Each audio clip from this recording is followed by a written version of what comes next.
ಘನತ್ಯಾಜ್ಯ ನಿರ್ವಹಣೆ 2026ರ ನಿಯಮಗಳ ಕುರಿತು ನಡೆದ ಪರೀಕ್ಷೆಯಲ್ಲಿ ರಾಜ್ಯಕ್ಕೆ ದ್ವಿತೀಯ ಸ್ಥಾನ ಪಡೆದ ದಾಂಡೇಲಿ ನಗರಸಭೆಯ ಪೌರಾಯುಕ್ತರಾದ ವಿವೇಕ್ ಬನ್ನೆ.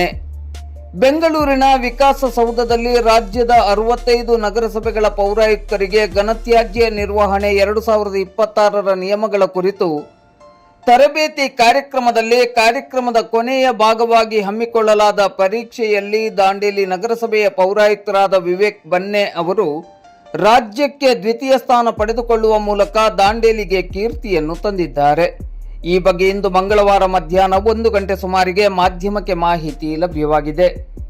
ಬೆಂಗಳೂರಿನ ವಿಕಾಸಸೌಧದಲ್ಲಿ ರಾಜ್ಯದ 60 ನಗರಸಭೆಗಳ ಪೌರಾಯುಕ್ತರಿಗೆ ಘನತ್ಯಾಜ್ಯ ನಿರ್ವಹಣೆ 2026ರ ನಿಯಮಗಳ ಕುರಿತು ತರಬೇತಿ ಕಾರ್ಯಕ್ರಮವನ್ನು ಹಮ್ಮಿಕೊಳ್ಳಲಾಗಿತ್ತು.